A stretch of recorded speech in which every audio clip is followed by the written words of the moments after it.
आज समझ लेना, पहले पीत पत्रकारिता ऐसा एक शब्द होता था, फिर पेड न्यूज होता था, फिर फेक न्यूज होता था, अब टीआरपी पत्रकारिता हो गई है कि टीआरपी के चक्कर में भले भले आ जा रहे और टीआरपी को शरण है। पहले तो एक टाइम नाम की संस्था थी, उन्होंने देश भर में 5-10 करोड़ जब टीवी थे तब 5,000 मशीन उन्होंने लगाए थे।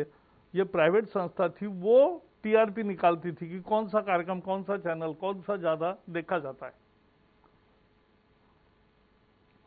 तो मैं मंत्री बना था तो मैं उनके कार्यक्रम में गया था, तो उस समय बार्क ये टीवी चैनल वाले ही तैयार करने वाली संस्था, तो हमने स्वागत किया, कहा कि ये अच्छा है, सेल्फ रेगुलेशन आप करो।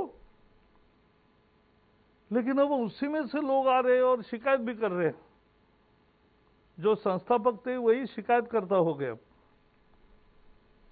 और टीआरपी के हमले से ऐसी स्थिति हो गई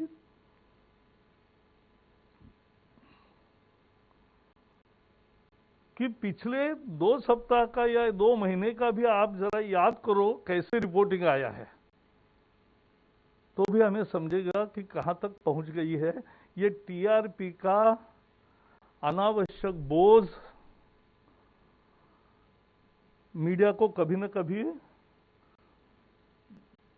बंद करना पड़ेगा, सुधारना पड़ेगा, या कुछ अच्छा उसका रूप देना पड़ेगा। लोकप्रियता गिनने का मशीन होना चाहिए, लोकप्रियता गिनने का तरीका होना चाहिए, लेकिन उसके कारण लोग अपना कार्यक्रम बदले और उकसाने वाले भी खबरें चलाए, ये तो पत्रकारिता नहीं होगी। इसलिए मेरा सबको आग्रह है, क्योंकि हम सेल्फ रेगुलेशन में विश्वास करते हैं। राम बहादुर राय जी ने कहा कि ध्वस्त हो गया, लेकिन आप ये कह सकते हैं, लेकिन मैं इतना ही कहूंगा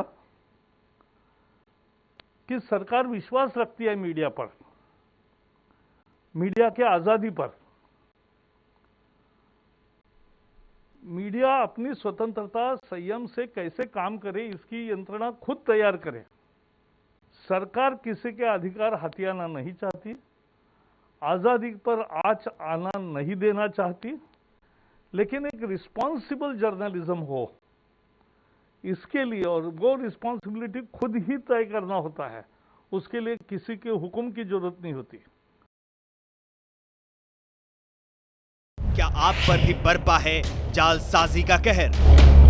सपने टूटे आपके, न घर के न घाट के। क्या आप भी हुए हैं धोखाधड़ी के शिकार? भेजिए अपनी आप बीती lootkhar@tv9.com पर।